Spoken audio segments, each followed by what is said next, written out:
미국 대학가가 술렁이고 있습니다. 스페인어, 프랑스어, 중국어. 수십 년간 굳건했던 외국어 학습의 순위가 흔들리고 있죠. 언어학 교수들은 일시적 유행이라 단정했습니다. 그런데 학생들은 수업이 끝나도 그 문자를 지우지 않았습니다. 메모장에, 플래시카드에, 심지어 교과서 여백 개까지 한글이 침투하고 있었습니다. 지금부터 미국 대학 강의실에서 벌어지고 있는 한글의 충격 실화 시작합니다. 저는 미국 중서부 소재 대학에서 외국어 프로그램을 운영하고 있습니다. 정확히 말하면 스페인어, 프랑스어, 독일어, 중국어, 일본어 수업의 등록 현황을 관리하고 커리큘럼 개편을 조율하는 일을 맡고 있죠. 이 일을 10년 넘게 해왔습니다. 그래서 저는 확신하고 있었습니다. 미국 학생들에게 외국어란 결국 스페인어 아니면 중국어라는 것을요. 이유는 간단했습니다. 스페인어는 미국 내 히스패닉 인구 증가와 직결되어 있고 중국어는 비즈니스 언어로 인식되어 있었으니까요. 프랑스어와 독일어는 전통적인 교양 언어로 자리 잡고 있었고 일본어는 애니메이션과 게임 문화 덕분에 꾸준한 수요가 있었습니다. 이 구도는 제가 이 일을 시작한 이후로 거의 변하지 않았습니다. 한국어요. 솔직히 말씀드리면 저는 한국어 수업이 우리 대학에 있는지조차 한동안 몰랐습니다. 동아시아학과에서 운영하는 소규모 강좌 중 하나였고 등록 인원도 10명 안팎이었으니까요. 매학기 폐강 위기에 놓이는 수업 목록에 항상 이름을 올리고 있었습니다. 저는 그때 한국어를 이렇게 정의하고 있었습니다. K-팝 팬들이 아이돌 이름을 읽고 싶어서 듣는 수업, 일시적인 문화 유행에 기반한 언어, 학문적 깊이나 실용성과는 거리가 먼 선택. 냉정하게 들리시겠지만 이건 저만의 편견이 아니었습니다. 학과 회의에서도 교수진 사이에서도 한국어는 진지한 논의 대상이 아니었습니다. 한국어 수업 유지해야 할까요? 어느 학기 말 회의에서 동료가 물었습니다. 저는 등록 현황 데이터를 보여주며 말했죠. 수요가 없으면 자연스럽게 정리되겠죠. 그게 2020년대 초반의 상황이었습니다. 저는 그때 제가 얼마나 큰 착각 속에 있었는지 몰랐습니다. 미국의 외국어 교육 시스템은 알파벳을 중심으로 설계되어 있습니다. 당연한 이야기처럼 들리시겠지만 이 구조적 특성은 학습 방식 전체를 규정합니다. 영어를 모국어로 사용하는 학생들은 새로운 언어를 배울 때 가장 먼저 부딪히는 벽이 있습니다. 발음과 철자의 불일치죠. 영어 자체가 그렇습니다. CAT 캣은 캣이지만 CAN 캔입니다. 같은 AA인데 소리가 다릅니다. GH에는 단어에 따라 풋 소리가 되기도 하고 아예 묵음이 되기도 합니다. 영어를 쓰는 사람들은 이런 불규칙성에 익숙해져 있지만 이게 외국어 학습에서는 심각한 장애물이 됩니다. 프랑스어를 배우는 학생들은 이가 언제 소리 나고 언제 묵음인지 외워야 합니다. 중국어를 배우는 학생들은 한자 하나하나의 발음을 따로 암기해야 합니다. 일본어는 히라가나와 가타카나를 배우고 나서 또 한자를 배워야 합니다. 저는 이걸 당연한 학습 과정이라고 생각했습니다. 외국어는 원래 어려운 거니까요. 발음 암기는 필수 단계이고 시간이 걸리는 건 당연하다고요. 그런데 어느 순간부터 이상한 현상이 눈에 들어오기 시작했습니다. 중국어 수업을 듣는 학생들의 교재 여백에 낯선 기호들이 적혀 있었습니다. 한자 옆에 알파벳이 아닌 다른 문자로 발음이 표기되어 있었죠. 처음에는 학생 개인의 독특한 메모 방식이라고 생각했습니다. 그런데 같은 패턴이 다른 학생들에게서도 나타났습니다. 스페인어 수업에서도, 일본어 수업에서도요. 이게 뭐야? 제가 한 학생에게 물었습니다. 학생은 대수롭지 않게 대답했습니다. 아, 한글이요. 발음 적어두는 거예요. 저는 그 순간 웃음이 나왔습니다. 한글로 발음을 적는다고요. 한국어도 모르는 학생이 한글을 발음 기호로 쓴다고요. 농담처럼 들렸습니다. 한글 읽을 줄 알아? 네. 배우는데 이틀 걸렸어요. 이틀. 학생은 정말 아무렇지 않게 말했습니다. 저는 그때 그 말의 의미를 제대로 이해하지 못했습니다. 저는 외국어 교육 분야에서 10년 넘게 일해온 사람입니다. 새로운 문자 체계를 배우는데 이틀이 걸린다는 건 불가능에 가깝습니다. 중국어 수업에서 기본 한자 500자를 익히는데 한 학기가 걸립니다. 일본어 히라가나와 가타카나를 완벽하게 암기하는데도 몇 주가 필요하죠. 아랍어 문자는 기초반 전체 커리큘럼의 절반을 차지합니다. 그런데 이틀이라고요. 저는 그 학생의 말을 과장이라고 치부했습니다. 아마 대충 몇 글자 알아본다는 의미겠지. 제대로 읽을 리가 없다. 저는 그렇게 생각하고 그 장면을 잊어버렸습니다. 하지만 같은 장면은 계속 반복되었습니다. 다음 학기에도, 그 다음 학기에도 학생들의 메모장에는 점점 더 많은 한글이 등장했습니다. 저는 여전히 이걸 일시적인 유행이라고 생각했습니다. K-팝 열풍의 부산물, 곧 사라질 현상. 제가 틀렸다는 걸 깨닫기까지는 시간이 좀 더 필요했습니다. 저는 그 학기에도 여느 때처럼 외국어 프로그램 등록 현황을 점검하고 있었습니다. 스페인어는 여전히 압도적인 1위였고 중국어가 그 뒤를 따르고 있었죠. 프랑스어와 독일어는 소폭 감소세였고 일본어는 애니메이션 신작이 나올 때마다 등록률이 출렁거렸습니다. 한국어는 여전히 하위권이었습니다. 숫자만 보면 아무것도 변한 게 없었죠. 그런데 제 시선은 자꾸 다른 곳으로 향했습니다. 강의실 안에서 벌어지는 장면들 말입니다. 중국어 초급반 수업을 참관한 적이 있습니다. 학생들이 성조를 연습하고 있었죠. 말하는 발음 하나에 4가지 성조가 있고 각각 의미가 완전히 다릅니다. 첫 번째 성조는 어머니, 두 번째는 삶, 세 번째는 말, 네 번째는 꾸짖다. 학생들은 이걸 구분하기 위해 숫자를 붙이거나 화살표를 그리거나 알파벳 위에 작은 기호를 올려놓았습니다. 그런데 한 학생의 노트가 눈에 들어왔습니다. 알파벳 대신 다른 문자가 적혀 있었죠. 저는 처음에 그게 뭔지 몰랐습니다. 자세히 보니 한글이었습니다. 마 옆에 성조 표시 대신 아예 다른 모음을 써서 구분해 놓았더군요. 이렇게 하면 헷갈리지 않아? 제가 물었습니다. 학생은 고개를 저었습니다. 오히려 이게 더 정확해요. 알파벳으로 쓰면 제가 원래 아는 영어 발음이 자꾸 떠올라서요. 저는 그 말을 곱씹었습니다. 영어 발음이 자꾸 떠오른다. 이건 제가 10년 넘게 외국어 교육 현장에서 반복적으로 들어온 문제였습니다. 알파벳 기반 표기의 근본적인 한계죠. 영어권 학생들이 외국어를 배울 때 가장 먼저 하는 일은 새로운 언어의 발음을 알파벳으로 옮기는 겁니다. 중국어 병음이 대표적이죠. 이아오, 씨에씨에. 알파벳으로 적으면 읽을 수 있으니까요. 그런데 문제는 이 알파벳이 영어식으로 읽힌다는 겁니다. X는 영어에서 그 소리가 납니다. 그런데 중국어 병음에서 X는 쉬에 가까운 소리죠. Q는 영어에서 크 소리가 나지만 중국어에서는 치에 가깝습니다. 학생들은 이 차이를 머릿속에서 변환해야 합니다. 알파벳을 보고 영어 발음을 억누르고 중국어 발음을 떠올리는 3중 작업이죠. 일본어도 마찬가지입니다. 로마자 표기로 스카레마시타라고 적으면 학생들은 TSU를 어떻게 발음해야 할지 헤맵니다. 영어에는 없는 소리니까요. 결국 추가 설명이 필요하고 반복 연습이 필요하고 시간이 걸립니다. 저는 이게 외국어 학습의 필수 과정이라고 생각했습니다. 발음 익히는데 시간이 걸리는 건 당연한 거라고요. 모든 언어가 다 그렇다고요. 그런데 학생들은 다른 방법을 찾고 있었습니다. 프랑스어 수업에서도 비슷한 장면을 목격했습니다. 어느 학생이 불어 단어 옆에 한글로 발음을 적어 놓았더군요. 봉주르 옆에 봉주으라고요. 저는 의아했습니다. 프랑스어 발음을 한글로 적으면 정확하지 않지 않아? 학생이 대답했습니다. 알파벳으로 적는 것보다는 나아요. 적어도 영어 발음이 안 떠오르니까요.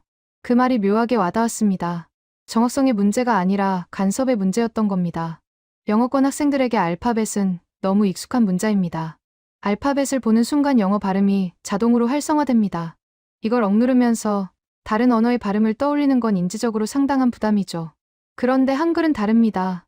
영어권 학생들에게 한글은 완전히 낯선 문자입니다. 아무런 기존 연상이 없죠. 그래서 한글로 발음을 적으면 영어 발음이 간섭하지 않습니다. 백지 상태에서 새로운 소리를 입력하는 셈이죠. 저는 이 논리를 처음 들었을 때 반신반의했습니다. 그런데 같은 설명이 다른 학생들에게서도 반복되었습니다. 중국어 수업에서도, 일본어 수업에서도, 심지어 아랍어 수업에서도요. 한글로 적으면 발음이 더 잘 기억나요. 알파벳보다 소리를 더 정확하게 표현할 수 있어요. 배우는데 하루도 안 걸렸어요. 저는 점점 불편해졌습니다. 제가 10년 넘게 관리해온 외국어 교육 시스템의 기본 전제가 흔들리는 느낌이었으니까요. 미국 외국어 교육의 핵심 인프라는 알파벳입니다. 모든 언어의 발음을 알파벳으로 옮기고 알파벳을 통해 학습하고 알파벳으로 평가합니다. 국제음성기호조차 알파벳 기반이죠. 이 시스템은 수십 년간 작동해왔습니다. 효율적이라고 여겨졌고요. 그런데 학생들은 이 시스템 바깥에서 자체적인 해결책을 찾고 있었습니다. 아무도 가르쳐주지 않았는데요. 공식 커리큘럼에 포함된 적도 없는데요. 저는 동료 교수에게 이 현상을 언급했습니다. 학생들이 한글로 발음 메모하는 거 봤어요? 동료는 고개를 끄덕였습니다. 요즘 꽤 있더라고. K-팝 때문이겠지 뭐. 그런데 한국어 수업 안 듣는 애들도 그러던데요. 동료는 어깨를 으쓱했습니다. 유튜브에서 배웠겠지. 요즘 애들 그런 거 빨라. 그게 끝이었습니다. 동료도 다른 교수진도 이 현상을 진지하게 받아들이지 않았습니다. 일시적인 유행, K-팝의 부산물, 학문적으로 의미 있는 변화가 아니라고요. 저도 그렇게 생각하려고 했습니다. 그런데 자꾸 눈에 밟혔습니다. 강의실에서, 도서관에서, 카페에서 학생들의 노트에 한글이 점점 많아지고 있었으니까요. 어느 날 저는 직접 실험해보기로 했습니다. 한글을 배우는데 정말 이틀밖에 안 걸리는지요. 유튜브에서 한글 기초 강의를 찾았습니다. 10분짜리 영상이었죠. 영상은 한글의 구조를 설명하고 있었습니다. 자음 14개와 모음 10개. 저는 펜을 들고 따라 적기 시작했습니다. 기억은 K 소리, 니은은 N 소리, 디귿은 D 소리. 하나씩 적어가면서 저는 이상한 느낌을 받았습니다. 이 문자들이 소리의 형태를 닮아 있다는 거였죠. 혀의 위치, 입술의 모양. 그게 문자에 반영되어 있었습니다. 모음도 마찬가지였습니다. 아, 어, 오, 우. 기본 모음에서 획을 더하면 야, 여, 요, 유가 됩니다. 규칙이 있었습니다. 외워야 할 예외가 거의 없었죠. 저는 1시간 만에 기본 자모를 다 익혔습니다. 다음 날 조합 규칙을 연습했고요. 이틀째 되는 날 저는 간단한 한글 문장을 읽을 수 있게 되었습니다. 2번 확인했습니다. 정말 이틀이었습니다. 저는 10년 넘게 외국어 교육 분야에서 일해왔습니다. 새로운 문자 체계를 이틀 만에 읽을 수 있게 된 건 처음이었습니다. 그날 밤 저는 오랜만에 잠을 이루지 못했습니다. 학생들이 왜 한글로 메모하는지 그 이유가 조금씩 이해되기 시작했으니까요. 저는 그 이후로 강의실을 다른 눈으로 보기 시작했습니다. 예전에는 등록 인원과 폐강 여부만 확인했다면 이제는 학생들의 손끝을 주시하게 되었죠. 노트에 뭘 적는지, 어떤 방식으로 메모하는지요. 그리고 저는 깨달았습니다. 한글이 생각보다 훨씬 넓게 퍼져 있다는 거요. 중국어 수업만이 아니었습니다. 일본어 수업에서도, 프랑스어 수업에서도, 심지어 스페인어 수업에서도 한글 메모가 등장하고 있었습니다. 스페인어는 영어와 알파벳이 같은데도요. 발음이 비교적 규칙적인 언어인데도요. 저는 스페인어 초급반을 담당하는 동료에게 물었습니다. 혹시 학생들 중에 한글로 메모하는 애들 있어요? 동료는 고개를 갸웃거렸습니다. 한글이요. 글쎄, 잘 모르겠는데. 노트 좀 살펴봐요. 알파벳 아닌 다른 문자로 발음 적어놓은 거 있을 거예요. 며칠 후 동료가 다시 찾아왔습니다. 표정이 묘했죠. 진짜 있더라고요. 3명이나. 뭐라고 하던가요? 알파벳으로 적으면 영어처럼 읽게 된대요. LL이 영어에서는 L 소리인데 스페인어에서는 야 비슷한 소리잖아요. 그게 헷갈린다고. 저는 고개를 끄덕였습니다. LL 문제. 스페인어 초급 학습자들이 흔히 겪는 혼란이었죠. 또르띠아를 또르뜰라로 읽는다거나 요 소리를 LL로 소리로 착각하는 경우요. 그래서 한글로 적으면 그런 혼란이 없대요? 본인들 말로는 그렇다더라고요. 저는 그 주에 직접 스페인어 수업을 참관했습니다. 수업이 끝나고 한글 메모를 하던 학생에게 다가갔죠. 잠깐 얘기 좀 할 수 있을까요? 학생은 긴장한 표정이었습니다. 아마 뭔가 잘못했나 싶었겠죠. 걱정 마요. 그냥 궁금한 게 있어서. 한글로 메모하는 거 어디서 배웠어요? 학생의 표정이 풀렸습니다. 유튜브요. 한글 배우는데 하루 걸렸어요. 하루요? 네. 아침에 시작해서 저녁에 다 읽을 수 있었어요. 저는 속으로 이틀 걸렸던 제 기록이 깨진 걸 확인했습니다. 학생은 계속 말했죠. 처음에는 K-팝 가사 읽으려고 배웠어요. 그런데 배우고 나니까 다른 데도 쓸 수 있더라고요. 스페인어 발음 적을 때도 편하고요. 알파벳으로 적는 것보다 나아요? 훨씬요. 알파벳으로 적으면 제가 아는 영어 발음이 자꾸 끼어들어요. 한글로 적으면 그런 게 없어요. 그냥 소리 그대로 적히는 느낌이에요. 소리 그대로 적힌다. 학생은 정확히 핵심을 짚고 있었습니다. 저는 그 학생에게 노트를 보여달라고 했습니다. 학생은 흔쾌히 노트를 펼쳤죠. 스페인어 단어들 옆에 한글이 빼곡하게 적혀 있었습니다. 그라시아스 옆에 그라시아스, 빼로 옆에 빼로, 또르띠아 옆에 또르띠아. 저는 그 메모를 보면서 이상한 감정을 느꼈습니다. 불편함과 호기심이 뒤섞인 감정이었죠. 제가 10년 넘게 운영해온 외국어 교육 시스템, 바깥에서 학생들이 자체적인 학습 도구를 만들어내고 있었으니까요. 이렇게 하는 학생 많아요. 제 친구들 중에 꽤 있어요.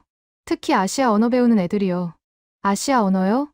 중국어, 일본어, 알파벳으로 발음 적기 어려운 언어들 있잖아요. 그런 거 배우는 애들이 한글 많이 써요. 저는 그날 이후로 본격적인 관찰을 시작했습니다. 비공식적인 조사였죠. 각 외국어 수업을 돌아다니면서 학생들의 메모 방식을 살펴봤습니다. 결과는 제 예상을 뛰어넘었습니다. 중국어 초급반에서는 수강생의 약 4분의 1 정도가 한글 메모를 사용하고 있었습니다. 일본어 초급반에서는 그보다 조금 적었지만 여전히 눈에 띄는 비율이었죠. 프랑스어와 독일어에서도 산발적으로 발견되었고 아랍어 수업에서는 오히려 더 높은 비율이 나왔습니다. 아랍어 담당 교수에게 물었습니다. 학생들이 한글로 메모하는 거 알고 계셨어요? 교수는 웃었습니다. 알죠. 처음에는 금지하려고 했어요. 아랍 문자를 제대로 배워야 하는데 다른 문자로 대체하면 안 되니까. 그런데 학생들이 그러더라고요. 한글은 발음 기억하는 용도로만 쓴다고. 아랍 문자 따로 배우고 있다고. 그래서요? 내버려뒀죠. 실제로 한글 메모하는 학생들이 발음 시험에서 더 잘하더라고요. 저는 그 말에 멈칫했습니다. 발음 시험에서 더 잘한다고요. 그건 단순한 유행이 아니라 학습 효과가 있다는 의미였으니까요. 정말이에요. 통계 낸 건 아니고 제 인상이에요. 하지만 꽤 일관되게 그렇더라고요. 저는 그날 밤 집에 돌아와서 오랫동안 생각에 잠겼습니다. 학생들은 공식 커리큘럼 밖에서 자체적인 학습 도구를 발견하고 있었습니다. 그리고 그 도구가 실제로 효과가 있는 것 같았죠. 문제는 이걸 어떻게 해석해야 하느냐는 거였습니다. K-팝의 부산물인가요? 일시적인 유행인가요? 아니면 뭔가 더 근본적인 변화의 조짐인가요? 저는 아직 확신이 없었습니다. 하지만 무시할 수 없는 현상인 건 분명했죠. 그 무렵 저는 학과 회의에서 한 가지 제안을 했습니다. 한국어 프로그램 확대를 검토해봐야 하지 않을까요? 회의실이 조용해졌습니다. 동료들이 저를 쳐다봤죠. 한국어요? 지금 등록 인원이 몇 명인데요? 많지 않아요. 하지만 한국어를 수강하지 않는 학생들 사이에서도 한글 사용이 늘고 있어요. 발음 메모 도구로요. 동료 하나가 피식 웃었습니다. 발음 메모 도구요? 그게 한국어 프로그램 확대 근거가 되나요? 학생들이 자발적으로 문자 체계를 학습하고 있다는 건 뭔가 의미가 있지 않을까요? K-팝 팬들이 아이돌 이름 읽으려고 하는 거죠. 학문적 수요가 아니에요. 저는 반박하려다 멈췄습니다. 명확한 데이터가 없었으니까요. 제가 가진 건 강의실 관찰과 학생 인터뷰뿐이었습니다. 그걸로 학과 정책을 바꿀 수는 없었죠. 회의는 다른 안건으로 넘어갔고 제 제안은 흐지부지 되었습니다. 하지만 저는 포기하지 않았습니다. 대신 다른 방법을 찾기로 했죠. 더 많은 데이터를 모으기로요. 저는 비공식 설문조사를 시작했습니다. 외국어 수업을 듣는 학생들에게 메모 방식에 대해 물었죠. 익명으로요. 강제가 아니라 자발적 참여로요. 질문은 간단했습니다. 외국어 발음을 기록할 때 어떤 방식을 사용하나요?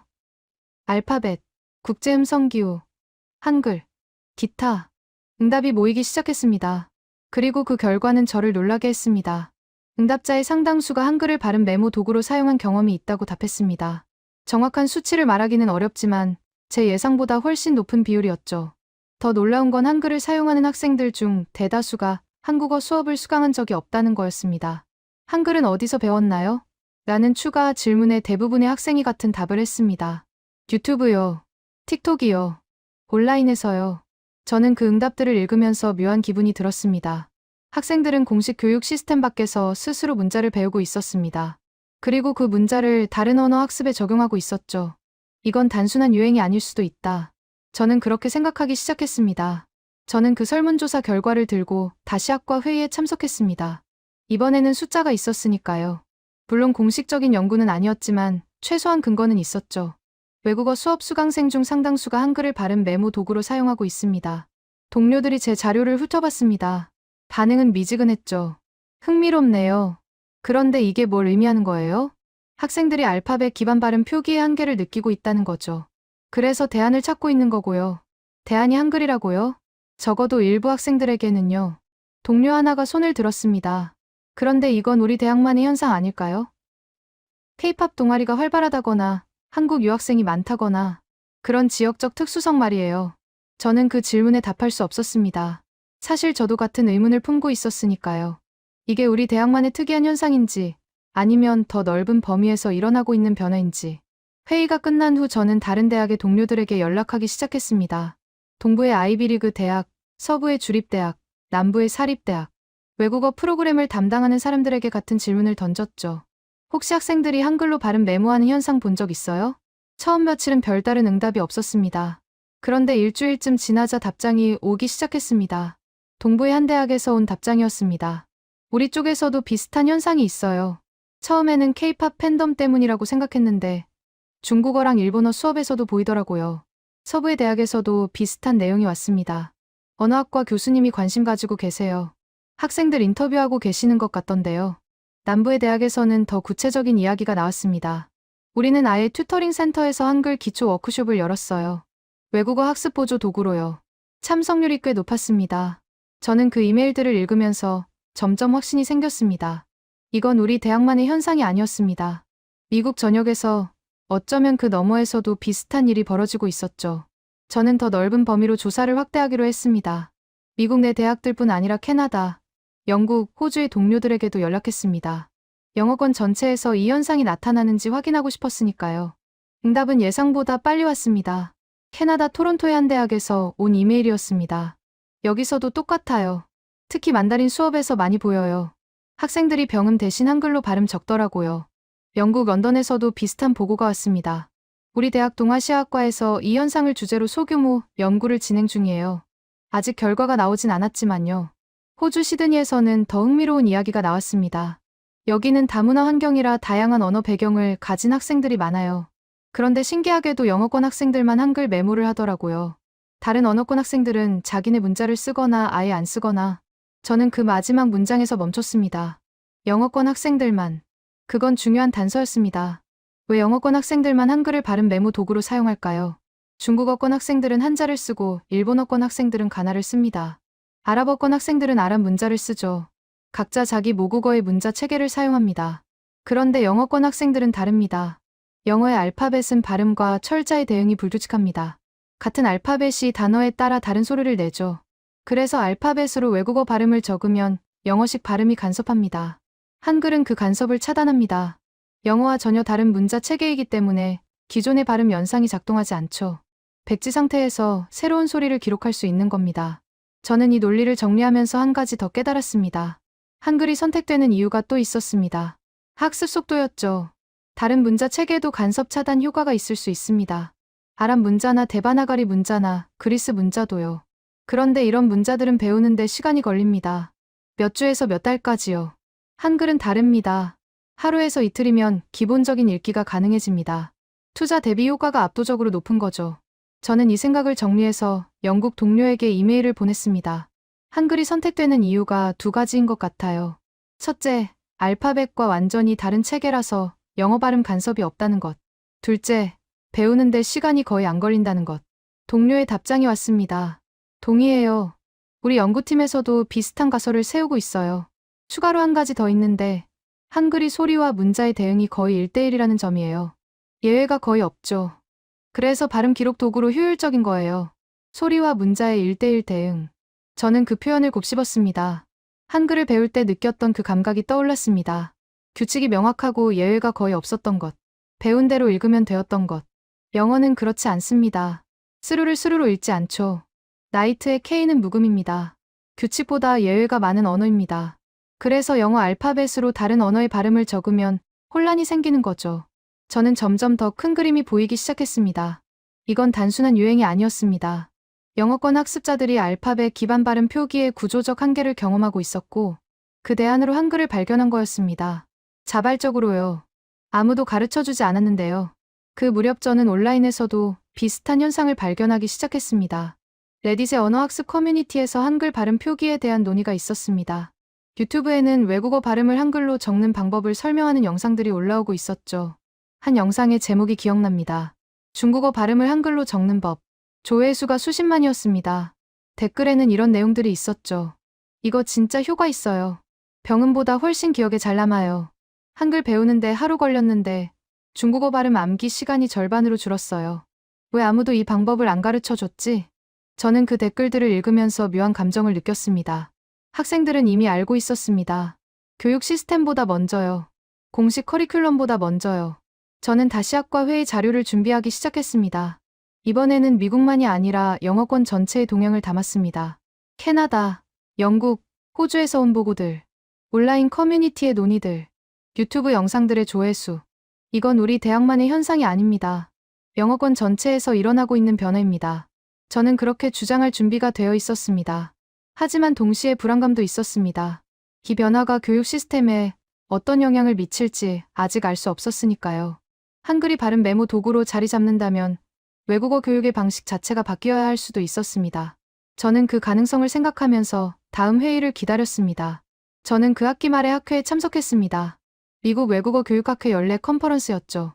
매년 전국의 외국어 교육자들이 모여서 연구 결과를 발표하고 교류하는 자리입니다. 저는 보통 프로그램 운영 관련 세션에 참석하는데 그 해에는 다른 세션에 눈이 갔습니다. 발음 습득과 문자 체계의 상관관계. 그런 제목이었습니다.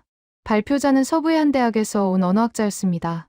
이름은 밝히지 않겠습니다. 발표가 시작되자 저는 펜을 들었죠. 오늘 발표할 내용은 영어권 학습자들의 외국어 발음 습득 과정에서 나타나는 특이한 현상에 관한 것입니다. 언어학자는 슬라이드를 넘겼습니다. 지난 몇 년간 저희 연구팀은 영어권 대학생들이 외국어를 학습할 때 사용하는 메모 방식을 관찰해왔습니다. 그 과정에서 예상치 못한 패턴을 발견했습니다. 저는 숨을 멈췄습니다. 설마 상당수의 학생들이 알파벳이나 국제음성 기호 대신 한글을 발음 표기 도구로 사용하고 있었습니다. 회의장이 웅성거렸습니다. 저는 주변을 둘러봤죠. 다들 의아한 표정이었습니다. 한글이요? 누군가 질문했습니다. 언어학자가 고개를 끄덕였죠. 네, 한글입니다. 한국어를 학습하지 않는 학생들 사이에서 한글이 범용 발음 표기 도구로 활용되고 있었습니다. 언어학자는 다음 슬라이드로 넘어갔습니다. 학생들의 노트 사진이 화면에 떴죠. 중국어 한자 옆에 한글이 적혀 있었습니다. 일본어 히라가나 옆에도, 아랍어 문자 옆에도. 저희는 처음에 이것이 K-팝 팬덤의 영향이라고 가정했습니다. 하지만 데이터를 분석한 결과 그 가정은 부분적으로만 맞았습니다. 언어학자는 그래프를 보여줬습니다. 한글을 발음 메모 도구로 사용하는 학생들 중 약 60%가 K-팝이나 한국 문화에 관심이 있다고 응답했습니다. 하지만 나머지 40%는 그렇지 않았습니다. 순수하게 학습 효율 때문에 한글을 선택했다고 답했죠. 회의장이 조용해졌습니다. 저는 그 숫자를 메모했습니다. 40%. 문화적 관심 없이 학습 도구로만 한글을 선택한 비율. 왜 한글일까요? 언어학자가 질문을 던졌습니다. 저희는 3가지 요인을 분석했습니다.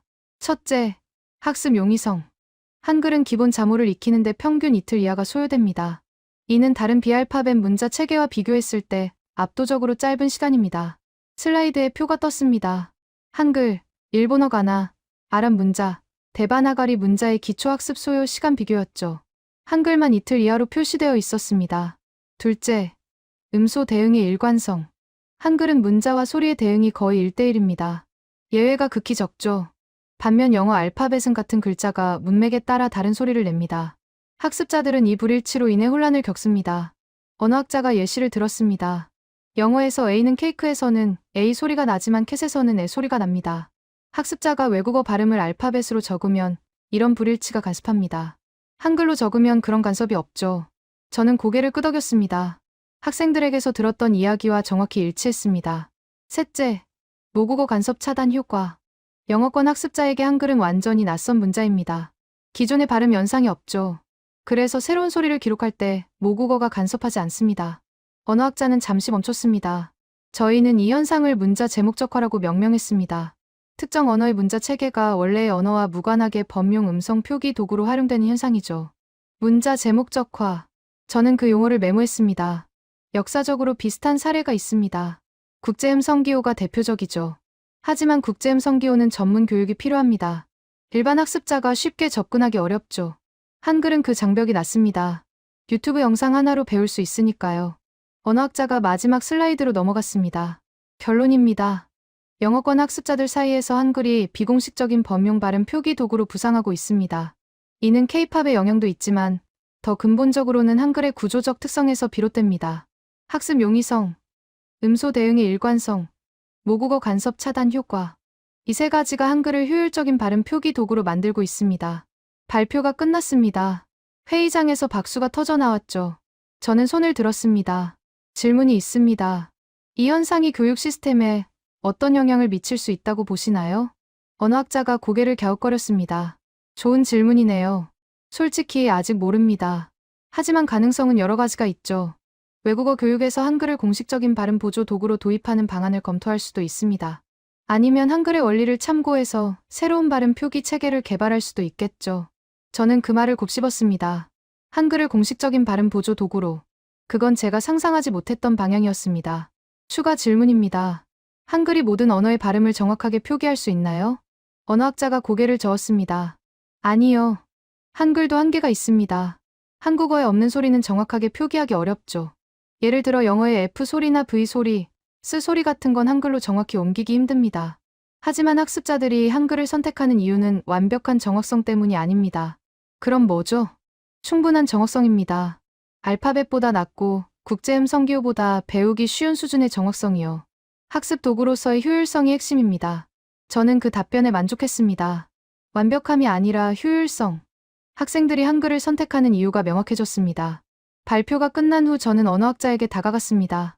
명함을 교환하고 이메일 주소를 받았죠. 혹시 이 연구 결과를 공유해 주실 수 있나요? 저희 대학에서도 비슷한 현상을 관찰하고 있거든요. 언어학자가 웃었습니다. 물론이죠. 사실 이 연구에 관심 가지는 사람이 많지 않을 줄 알았는데 의외네요. 왜요? 한글이잖아요. 미국에서 한국어는 마이너 언어로 취급받으니까요. 이 연구가 주목받을 거라고 생각하지 않았어요. 저는 고개를 끄덕였습니다. 저도 몇 달 전까지는 같은 생각이었으니까요. 그런데 지금은 다르게 생각하세요? 언어학자가 잠시 생각하더니 대답했습니다. 데이터가 말해주고 있으니까요. 학생들이 이미 선택하고 있어요. 우리가 인정하든 안 하든요. 저는 그 말을 기억하며 회의장을 나섰습니다. 학생들이 이미 선택하고 있다. 교육 시스템보다 먼저, 전문가들보다 먼저. 호텔로 돌아가는 길에 저는 창밖을 바라봤습니다. 미국 대학가 전체에서, 어쩌면 영어권 전체에서 조용한 변화가 일어나고 있었습니다. 아무도 주목하지 않는 사이에요. 저는 그날 밤 이메일을 썼습니다. 학과장에게요. 한국어 프로그램 확대를 다시 논의해야 할 것 같습니다. 첨부한 자료를 검토해 주세요. 첨부 파일에는 학회 발표 자료와 제가 모은 데이터가 담겨 있었습니다. 이번에는 무시당하지 않을 거라는 확신이 있었습니다. 학과장에게서 답장이 온 건 사흘 뒤였습니다. 짧은 이메일이었죠. 자료 검토했습니다. 다음 주 학과 회의에서 논의합시다. 저는 그 한 줄에서 변화의 조짐을 읽었습니다. 예전 같았으면 무시당했을 겁니다. K-팝 팬들 이야기라고 학문적으로 의미 없다고요. 하지만 이번에는 달랐습니다. 학과장이 직접 회의 안건으로 올린 거였으니까요. 회의 당일 저는 평소보다 일찍 도착했습니다. 프로젝터를 점검하고 자료를 준비했죠. 동료들이 하나둘 들어왔습니다. 분위기가 평소와 달랐습니다. 다들 뭔가 기대하는 눈치였죠. 학과장이 회의를 시작했습니다. 오늘 특별 안건이 있습니다. 외국어 프로그램 코디네이터가 발표할 내용이 있다고 하네요. 제가 일어섰습니다. 프로젝터에 첫 슬라이드를 띄웠죠. 지난 학기 동안 저는 외국어 수업에서 특이한 현상을 관찰해왔습니다. 학생들이 바른 메모 도구로 한글을 사용하는 현상입니다. 동료들이 고개를 갸웃거렸습니다. 몇 명은 이미 알고 있다는 표정이었고, 몇 명은 처음 듣는다는 표정이었죠. 처음에는 K-팝의 영향이라고 생각했습니다. 하지만 조사 결과 그보다 더 근본적인 요인이 있었습니다. 저는 학회 발표 자료를 화면에 띄웠습니다.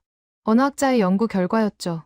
이 연구에 따르면 한글을 발음, 메모 도구로 사용하는 학생 중 40%는 K-팝이나 한국 문화에 관심이 없습니다. 순수하게 학습 효율 때문에 한글을 선택했다고 응답했죠.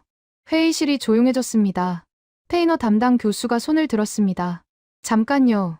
한글이 학습 도구로 효율적이라는 근거가 뭐죠? 3가지입니다. 첫째, 학습 용이성. 한글은 기본 자모를 익히는데 평균 이틀 이하가 소요됩니다.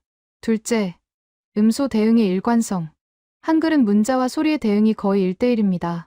셋째, 모국어 간섭 차단. 영어권 학생들에게 한글은 완전히 낯선 문자라서 영어 발음이 간섭하지 않습니다. 페이너 교수가 고개를 끄덕였습니다.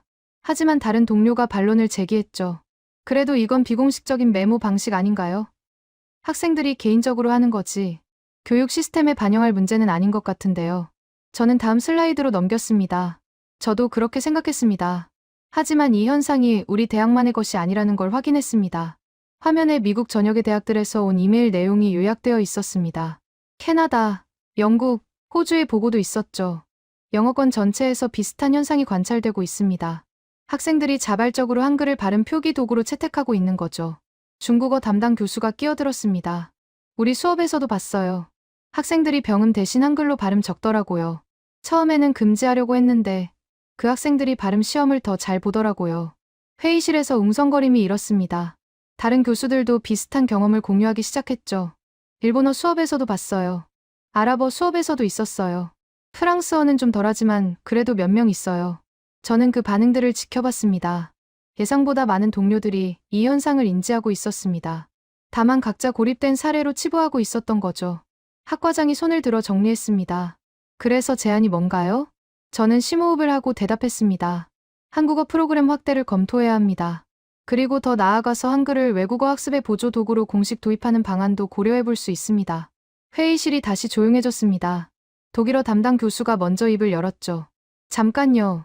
한글을 외국어 학습 보조 도구로 도입한다는 게 구체적으로 뭘 의미하는 거죠? 예를 들어 중국어 초급반에서 병음과 함께 한글 표기를 병행하는 겁니다. 학생들이 이미 하고 있는 걸 공식화하는 거죠. 독일어 교수가 고개를 저었습니다. 그건 문제가 있어요. 한글이 모든 발음을 정확하게 표기할 수 있는 게 아니잖아요.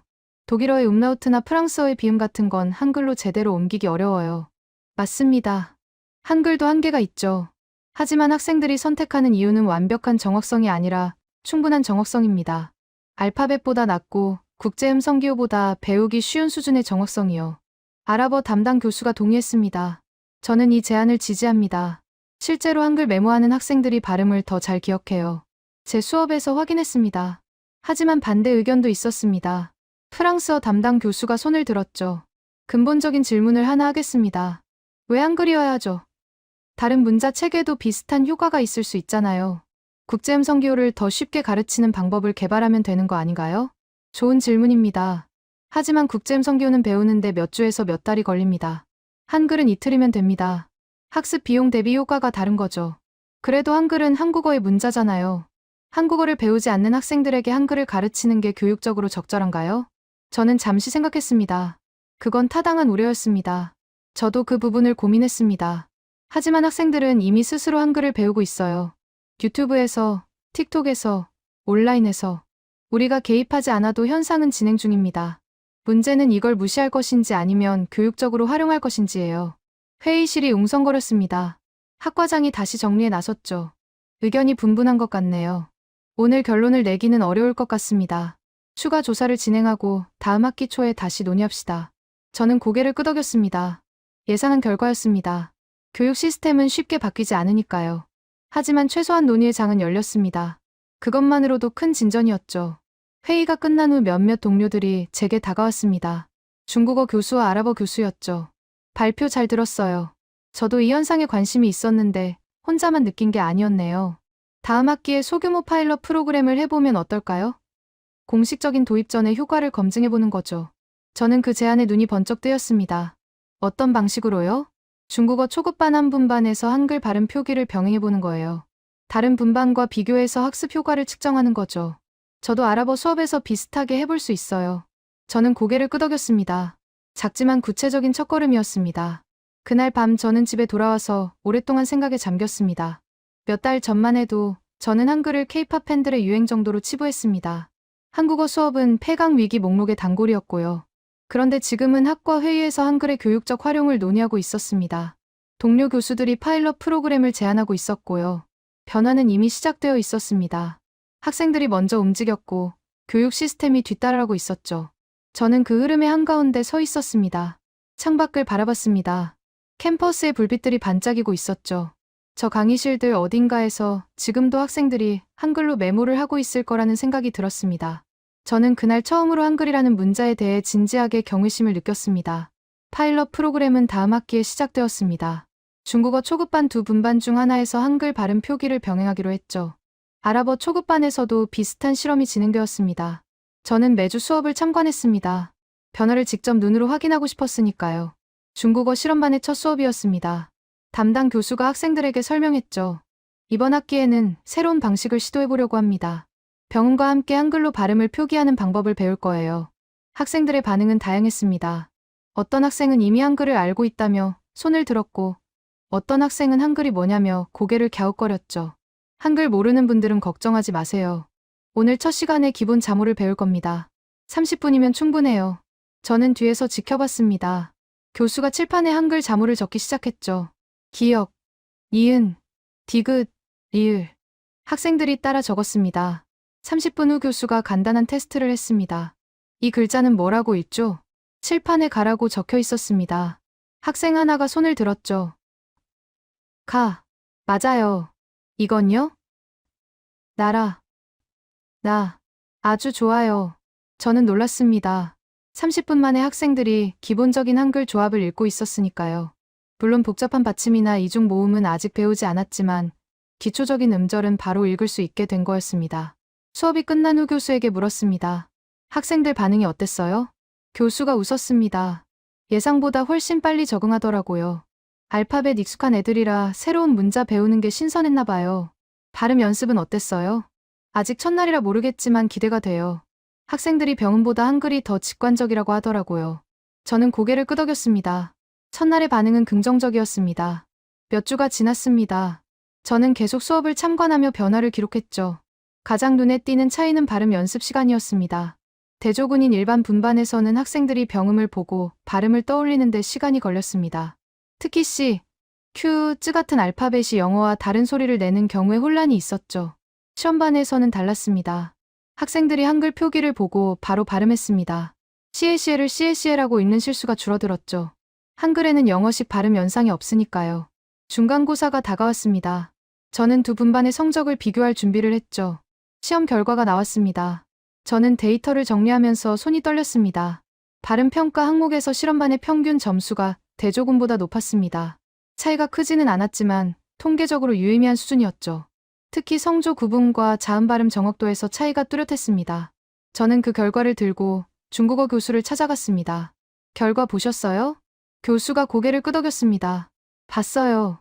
솔직히 이 정도일 줄은 몰랐어요. 어떻게 해석하세요? 한글 표기가 발음 기억에 도움이 되는 것 같아요. 특히 성조 구분에서요. 학생들이 한글로 적을 때 성조에 따라 다른 모음을 써서 구분하거든요. 그게 기억에 남는 것 같아요. 대조군 학생들은요. 병음만 쓰는 학생들은 성조를 숫자로 표시하잖아요. 마일, 마이, 마삼, 마사 이렇게요. 그런데 숫자는 시각적으로 눈에 잘 안 들어오나 봐요. 한글로 다른 모음을 쓰면 글자 자체가 달라지니까 더 잘 구분되는 거죠. 저는 그 설명에 고개를 끄덕였습니다. 시각적 구분. 그건 제가 생각하지 못했던 요인이었습니다. 아랍어 수업에서도 비슷한 결과가 나왔습니다. 아랍어 교수가 제게 연락해왔죠. 결과 나왔어요. 시험반이 발음 평가에서 더 잘했어요. 어느 부분에서요? 특히 후음이요. 아랍어에는 영어에 없는 후음들이 있잖아요. 학생들이 그 소리를 구분하는데 어려움을 겪거든요. 그런데 한글로 표기하니까 좀 더 쉽게 기억하더라고요. 왜 그럴까요? 제 추측인데요. 알파벳으로 후음을 표기하면 영어에서 비슷한 소리가 떠오르잖아요. H는 영어에서 허소리니까요. 그런데 한글은 그런 연상이 없어요. 히이라는 글자 자체로 새로운 소리를 기억하는 거죠. 모국어 간섭 차단. 언어학자가 학회에서 말했던 바로 그 효과였습니다. 저는 두 실험의 결과를 정리해서 학과장에게 보고했습니다. 학과장의 반응은 예상과 달랐죠. 흥미롭네요. 이 결과를 다음 학과 회의에서 공유해주세요. 저는 그 이메일을 읽으며 미소를 지었습니다. 몇 달 전만 해도 학과장은 제 제안을 대수롭지 않게 넘겼습니다. K-팝 팬들 이야기라고요. 그런데 이제는 직접 회의 안건으로 올리고 있었죠. 학과 회의 날이 왔습니다. 저는 파일럿 프로그램 결과를 발표했습니다. 중국어와 아랍어 실험반의 성적 데이터, 학생 인터뷰 내용, 교수들의 관찰 기록. 발표가 끝난 후 회의실이 조용해졌습니다. 독일어 교수가 먼저 입을 열었죠. 인상적이네요. 저도 다음 학기에 시도해볼까 싶어요. 프랑스어 교수도 동의했습니다. 저도요. 특히 비음 발음 가르칠 때 한글이 도움이 될 것 같아요. 저는 그 반응들을 듣고 있었습니다. 몇 달 전만 해도 회의적이었던 동료들이 이제는 직접 적용하겠다고 나서고 있었죠. 학과장이 정리했습니다. 파일럿 프로그램 결과가 긍정적인 것 같습니다. 다음 학기에 확대 적용을 검토합시다. 그리고 한국어 프로그램 확대도 함께 논의해야 할 것 같네요. 저는 그 말에 가슴이 벅차올랐습니다. 한국어 프로그램 확대. 제가 처음 제안했을 때는 무시당했던 안건이었습니다. 이제는 학과장이 직접 언급하고 있었죠. 회의가 끝난 후 학과장이 제게 다가왔습니다. 좋은 발표였어요. 솔직히 처음에는 회의적이었는데 데이터를 보니 생각이 바뀌더라고요. 감사합니다. 한 가지 물어봐도 될까요? 네. 왜 이렇게 이 주제에 관심을 가지게 된 거예요? 한국계도 아니시잖아요. 저는 잠시 생각했습니다. 그건 제 자신도 여러 번 물어본 질문이었으니까요. 학생들이 먼저 보여줬으니까요. 교육 시스템 밖에서 스스로 해결책을 찾고 있었어요. 저는 그걸 무시할 수 없었습니다. 학과장이 고개를 끄덕였습니다. 좋은 자세예요. 앞으로도 그렇게 해주세요. 저는 연구실로 돌아와서 창밖을 바라봤습니다. 캠퍼스에 노을이 지고 있었죠. 저는 그 풍경을 보면서 생각했습니다. 한글이라는 문자가 500년 전에 만들어졌을 때 누가 이런 상황을 상상했을까요? 미국 대학의 중국어 수업에서, 아랍어 수업에서 한글이 발음 학습 도구로 쓰이는 상황을요. 문자는 언어를 담는 그릇이라고 생각했습니다. 그런데 한글은 그 이상이었습니다. 소리 자체를 담는 그릇이었죠. 어떤 언어든, 어떤 발음이든. 저는 그날 처음으로 한글을 만든 사람들에게 감사하다는 생각이 들었습니다. 그 학기가 끝나고 여름 방학이 왔습니다. 저는 평소처럼 다음 학기 프로그램을 준비하면서도 한편으로는 지난 1년을 돌아보고 있었죠. 1년 전만 해도 저는 한글을 K-팝 팬들의 유행 정도로 치부했습니다. 한국어 수업은 폐강 위기 목록의 단골이었고요. 저는 확신에 차 있었습니다. 미국 학생들에게 외국어란 스페인어 아니면 중국어라고요. 그런데 지금은 어떻습니까? 학과에서 한국어 프로그램 확대가 공식적으로 논의되고 있습니다. 중국어와 아랍어 수업에서 한글 발음 표기가 보조 도구로 도입되었습니다. 독일어와 프랑스어 교수들도 다음 학기에 시도해보겠다고 나섰죠. 파일럿 프로그램은 정규 커리큘럼으로 확대될 예정입니다.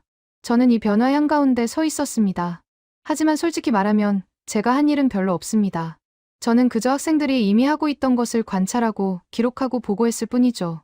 진짜 변화를 만든 건 학생들이었습니다.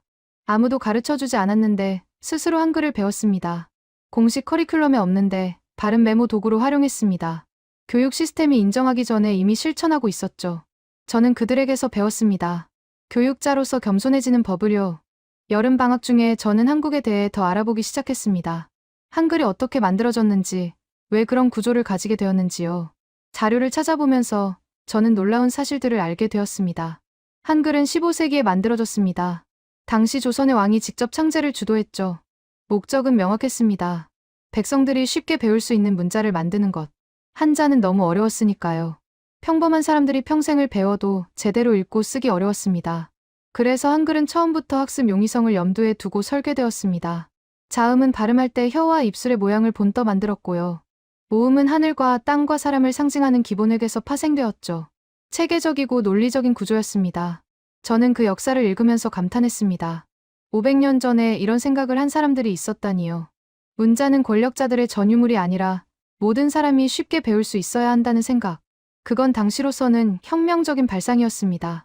그리고 500년이 지난 지금 그 설계 철학이 전혀 다른 맥락에서 빛을 발하고 있었습니다. 미국 대학의 외국어 수업에서요. 영어권 학생들이 중국어 발음을, 아랍어 발음을, 프랑스어 발음을 기록하는데 한글을 쓰고 있으니까요. 한글을 만든 사람들이 이 상황을 봤다면 어떤 생각을 했을까요? 저는 그들이 미소를 지었을 거라고 생각합니다. 자신들이 만든 문자가 원래 목적을 넘어서 활용되고 있으니까요. 배움의 장벽을 낮추겠다는 그 철학이 500년 후에도 작동하고 있으니까요. 새 학기가 시작되었습니다. 저는 평소처럼 외국어 프로그램 등록 현황을 점검했죠. 그런데 눈에 띄는 변화가 있었습니다. 한국어 수업 등록 인원이 늘었습니다. 폐강 위기에서 벗어난 정도가 아니라 분반을 추가해야 할 정도로요. 저는 신입생들에게 물었습니다. 왜 한국어를 선택했냐고요. K-팝 좋아해서요. 예상은 답이었습니다. 하지만 다른 답들도 있었죠. 한글 배우고 싶어서요. 다른 언어 배울 때 도움이 된다고 들었어요. 친구가 중국어 수업에서 한글로 발음 적는데 진짜 효과 있대요. 그래서 저도 한글 제대로 배워보려고요. 저는 그 답변들을 들으면서 미소를 지었습니다. 한글의 실용성이 입소문을 타고 퍼지고 있었습니다. K-팝만이 아니라 학습 도구로서의 가치가 인정받기 시작한 거죠. 그 학기에 저는 특별한 워크숍을 기획했습니다. 외국어 학습자를 위한 한글 기초 워크숍이었죠. 한국어를 배우지 않는 학생들도 참여할 수 있게 했습니다. 발음 메모 도구로 한글을 활용하는 방법을 가르치는 자리였습니다. 첫 번째 워크숍에 30명이 넘는 학생이 왔습니다. 중국어 수강생, 아랍어 수강생, 일본어 수강생, 프랑스어 수강생. 다양한 언어를 배우는 학생들이 한자리에 모였죠. 저는 기본 자모를 가르쳤습니다. 기역, 이은, 디귿, 리을, 아, 어, 오, 우. 학생들이 따라 적었습니다. 1시간 후 학생들은 간단한 음절을 읽고 쓸 수 있게 되었습니다. 워크숍이 끝난 후 한 학생이 제게 다가왔습니다. 이거 진짜 신기해요. 알파벳이랑 완전히 다른데 왜 이렇게 쉽게 배워지죠? 저는 웃으며 대답했습니다. 한글이 원래 그렇게 설계되었거든요. 누구나 쉽게 배울 수 있도록. 누가 만들었어요? 500년 전 조선의 왕이요. 백성들을 위해서. 학생이 눈을 동그랗게 떴습니다. 왕이 직접요? 대박이네요. 저는 그 반응을 보면서 생각했습니다. 한글의 역사는 그 자체로 감동적인 이야기입니다.